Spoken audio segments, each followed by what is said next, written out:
What's going on, true believers? Welcome to another episode of One Shot. I am your host, Mr. J, and pretty decent week this week. A lot of good books. I got a lot of stuff in from the mail, more so probably than what I picked up at the comic shop. But let's hop right into it, shall we? A lot of good stuff this week. Starting off with, I think it's pronounced Chimerian, the Chimerian, Hour of the Dragon. This is done by Ablaze. It is a Conan book. Now, I know what you're thinking. Doesn't Marvel have the rights to Conan? Well, it turns out that maybe not all of Robert Howard's works are copyrighted currently. There's some stuff that might be in the public domain. So they're doing some of his stories as well. Thought it was pretty good. The artwork was really good. I liked it a lot. The story, Conan's kind of the king still. He's going to war with this faction, and they have brought back to life a sorcerer from the past that is very powerful and kind of wipes him out.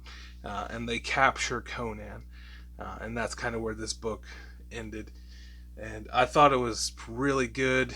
I'm hoping for a classic sword and sorcery. Obviously it says uncensored on it, so there's going to be blood, gore, probably sex, who knows.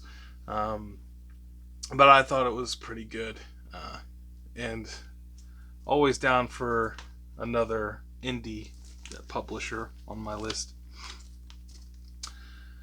Apache Delivery Service. This is issue number 3. This guy's in Vietnam. He's kind of a loner. He goes out on his own to do missions.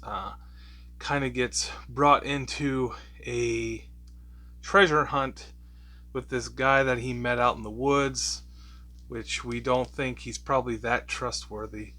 And he's kind of a psychopath, it seems. But they're on a hunt for Nazi gold in the jungles of Vietnam. There might be some magic involved. Who knows? It's been pretty good so far.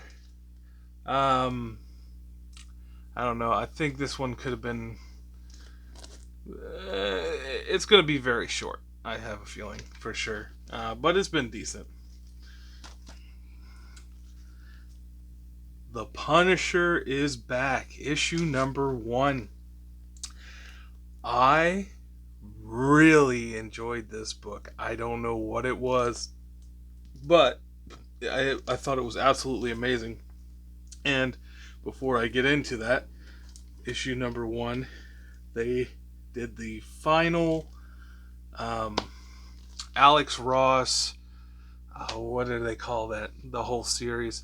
But they did a series of these. He did a mural, and this is the final one in that series. I'm so happy that the Punisher is back. It was so good. He's I don't know. He's working for the Hand, I think, and he's not very good with a sword, as a ninja is, but he's kind of like their leader. And it shows how he was kind of forced into tryouts for the Hand. They attacked him in his own home, and he just wipes the floor with them. And they revere him, and they kind of made him a leader in the group. And he's doing missions and whatnot. And they bring him bad people, and he just essentially executes them on a daily basis while going out and doing missions at the same time. I am super excited to see where this one goes, because I've been getting into the Punisher a little bit more, reading some of the older stuff, and this is just going to be brutal. Spider-Gwen, Gwenverse, issue number 1. The main reason I picked this up is because the cover is done by one of my favorite cover artists currently, David Nakayama, and if it wasn't going to be his work on the covers of these issues, I probably would not continue this series. It is not for me. It's just relatively mediocre, kind of boring. She's just going to be going to different universes and meeting different versions of herself. Stuff we've seen done before, and done better. And honestly, I was never a huge Spider-Gwen fan, even when she first made her appearance, which may or may not be in this stack. A version of it will be showcased later. But not too thrilled with that book. This book here, I thought there was 2 in there. Hit Me, issue number 1. I was reading the description and it sounded kind of weird, kind of interesting, so I thought I'd give it a shot. After reading it, I don't know if I really want to continue this book. It's about a woman who she's into BDSM stuff, and she gets most of her money from getting beat up by men. She's a prostitute, I guess, for lack of a better word in my head currently. But she makes a lot of money getting punched, getting bruised, getting tied up and whatnot. And, I really don't like the idea of that. It's just really not for me. But she winds up, the guy that is kind of her protector, sees something about to go down and comes in. Shooting happens, 2 people die, and her protector survive, and there's a bag of diamonds on the floor. She takes them and they run. I don't know. Obviously, this book's not going to be for everybody. This is going to be a very small, niche market book, which I don't know. Maybe that's good in the speculative market, but I don't know. This, I don't know how I feel about this book. Maybe try one more. If not, I'm done. Devil's Reign, 5 of 6. We've got the Thunderbolts coming after the heroes still. They're trying to capture the Purple Children, the Purple Man's children, and they wind up doing that in this book. And the Kingpin remembers that Matt Murdock is Daredevil, and he almost beats him to death in this issue. Just catches Matt Murdock kind of by surprise, but is stopped just short. And man, it was brutal.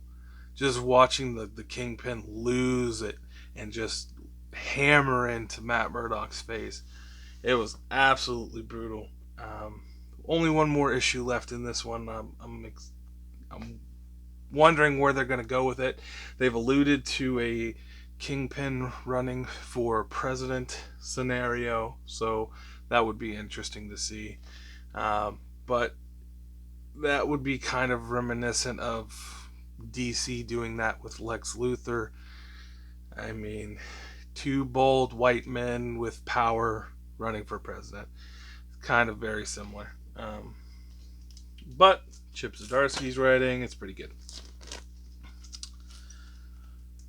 The Joker, issue 13. So the cannibal family has captured the Joker, and they're getting ready to do their ceremony of, eating the Joker. When Vengeance, who is Bane's clone daughter thing, breaks into the compound and disrupts everything. She wants to be free of her programming, and she says, to do that, I have to kill the Joker. The Joker taunts her like the Joker does. He makes some valid points. And before she blasts him in the face with her fists, she's stopped by Bane. This series has been absolutely amazing. It's been up and down, but it's definitely hitting its high point, and I believe the next issue might be the finale. It's concluding in the next issue. There's a punchline backup story in this book. I've just been skimming through it, not reading it fully. You're not missing anything if you don't read it. It's absolute garbage. But the Joker storyline has been great. Spawn 327. Absolutely love this cover. McFarlane. I don't know if McFarlane did this cover. I think he might have. He parodied himself with his SpiderMan #1. So Haunt isn't exactly familiar with all of Spawn's, origin type stuff, like the dead zones and heaven and hell fighting and stuff. And his Haunt has been poisoned, and they say the only cure he can find is in heaven, but the dead zones are locked. So they're trying to get Haunt to work for them to help them get Spawn to unlock the dead zones. Which if you don't know what those are places where heaven and hell can, come to Earth, essentially. Spawn has them locked.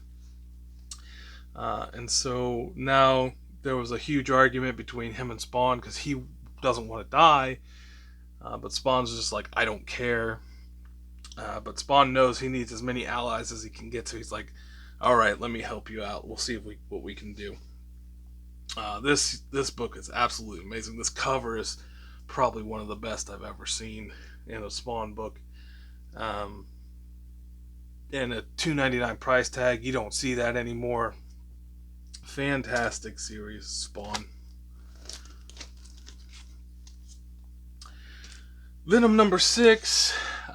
We're getting more of, this Dylan Brock kind of arguing a little bit more with the Venom symbiote. Not fully embracing it, but at the same time, he's like, I'm not my dad. I'm not my dad. I'm not my dad. We're going to do this my way. And he kind of wants to change the suit a little bit. So he goes from like clawed hands to like more of like a bladed hand for most part and stuff. He's just like starting to make the Venom symbiote his own thing. At the same time, he's trying to elude the capture of the scientists that have been trying to get a hold of him. Series has been okay. Not great. But could be something big later down the line. We'll see.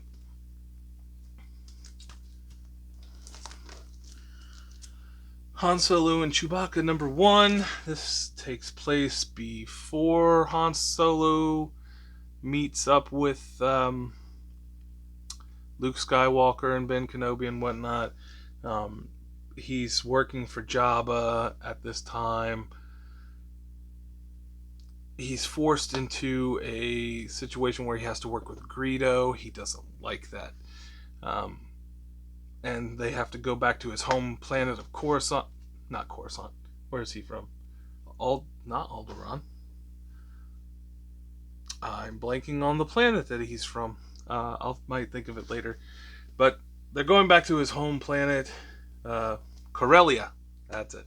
And he is trying to complete a job where he sneaks in and it has to break into a safe that is supposed to be impenetrable. And he winds up talking to this guy at the bar saying, hey, my dad, used to make freighters and things for this company. And he's like, oh yeah, what's your dad's name? He tells him his name. He's like, dude, that's my name. You're my son. So we meet Han Solo's dad in this issue. I don't know if it's great storytelling or not. It seems kind of just like, okay, well, where has he been in previous comics and in the movies and stuff? It's kind of just, a little too clean. I don't know, but I thought it was a pretty good issue. The artwork is really good. I'll definitely be picking up a few more issues to see how it turns out. The Amazing Spider-Man, issue number 92. So, Ben Reilly released a monster to keep Peter Parker and the other heroes busy while he goes and tries to maybe kill the leader of Beyond. Turns out that the monster is some form of the lizard, but it's a little bit different. It's white, it's got wings, and inside the facility there's a comatose Michael Morbius. So it looks like they've been trying to combine DNAs of like Michael Morbius with the lizard, so he's kind of like a vampire lizard right now. And now Michael Morbius is kind of working with our heroes to put an end to this whole product that they're creating. Been a good series. I've been enjoying the Spider-Man series. It's definitely been way better than Nick Spencer. I say it every time. Can't say it enough. Anything so far is better than what Nick Spencer was putting out. But definitely a good series. Thor 23. This is the finale of the God of Hammers arc. Thor, it now has the Odin Force. I guess it's now the Thor Force because Odin is dead. He beats the God of Hammers, absolutely destroys it, and destroys Mjolnir in the process. But his sister, I think it's his sister, kind of reforges Mjolnir, but it's not magical. It's kind of just a hammer. But maybe it's not just a hammer. There might be something special about it now. And we're going to find out what that is, I'm sure. But this series, again, another one that has its ups and downs. This was a high point in the series for sure. Now that this story arc is done, I have no idea where they're going to head with this series, but I am along for the ride. Thor 23, great series. King of Spies, issue, what was this, 5? I can't remember, but this was the final issue. Honestly, I don't know how I was expecting it to wrap up, but I don't feel like it wrapped up the way it should have. Kind of a lazier ending. The main hero here, I feel like they could have done so much more with it, but like he kind of volunteers to get captured, and they just kill him. He's dead, but he had set a bomb in the Old Bailey in England and blew up Parliament, I guess. And his son, who was hunting him, who was the bad guy through most of this, kind of just at the end, maybe he wasn't such a bad guy. Maybe I want to be just like him. Blah blah blah. It just kind of like ended like weird, like sunshine and ribbons. I didn't quite care for it so much, the ending. But for the most part, it was a really good series. Really enjoyed it. Artwork was really good. The action was fantastic. Little Monsters, number 1. So we're following these children around in the beginning, and it's a post-apocalyptic world. We're finding out. Then we start seeing these children interacting with each other. You know, they're playing capture the flag. They're doing normal children things. Then we kind of start seeing some weird stuff happen.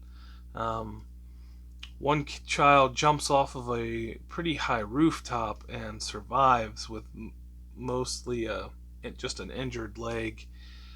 And he's like, it's going to take all day to heal. So it's like, okay, do they have some type of healing factor? What is happening here? And then we see them go down and check these traps, and they're like, they got rats. It's like, oh, okay, so they're capturing and eating rats.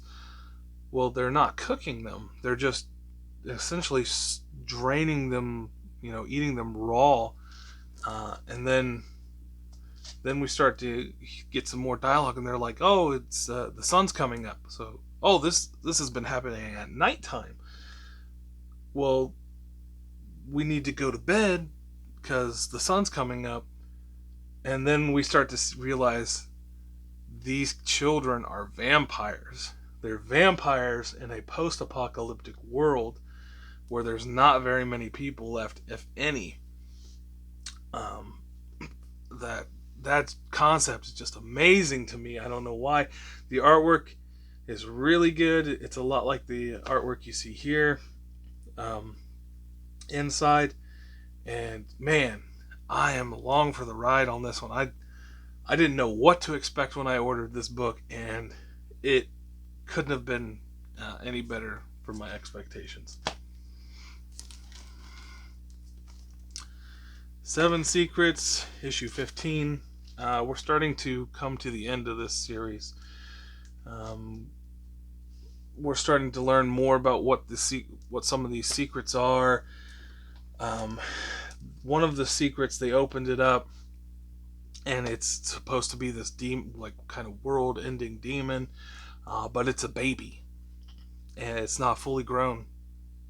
So they kind of take it into the fairy, I believe, world is what they call it, and they're like, hey, time can, certain places here, time works differently, so we might be able to age this baby really fast to bring the end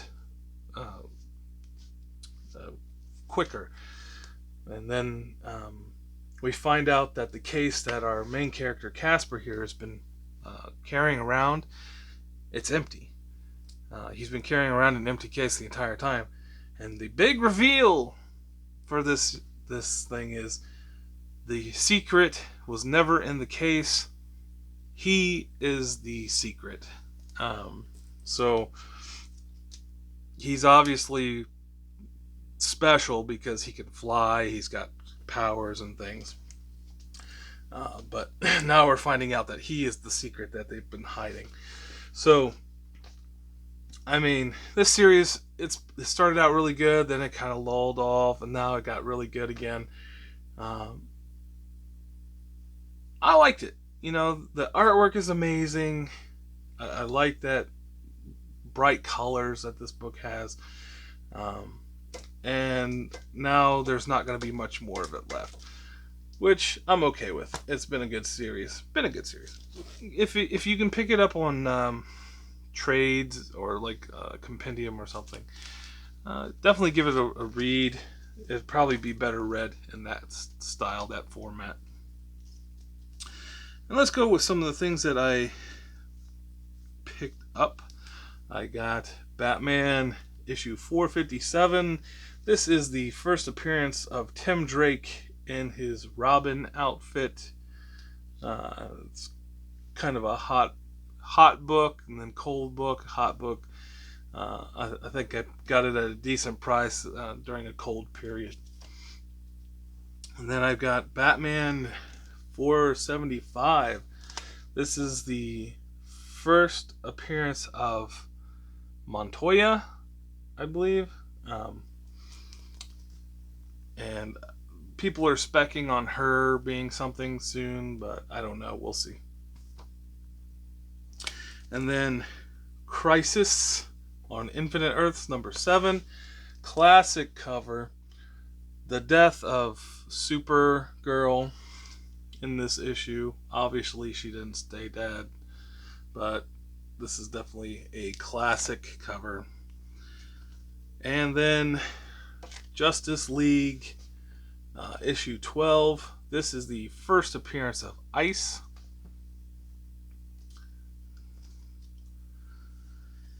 And I got Amazing Spider-Man #7. I bought this for the cover. It's an homage cover of the first appearance of Gambit inside of X-Men. But I thought that was a really cool cover.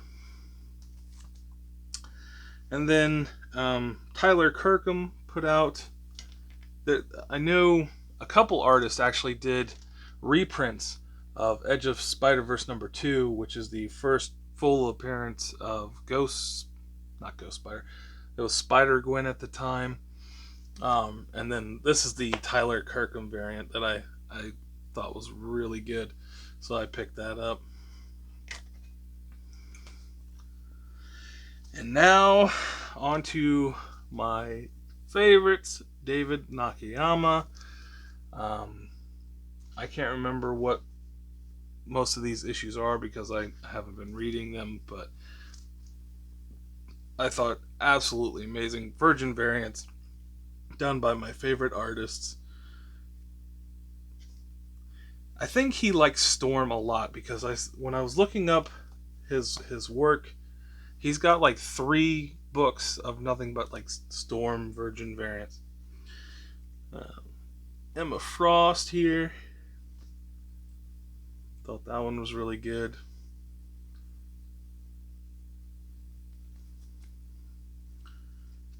Jean Grey.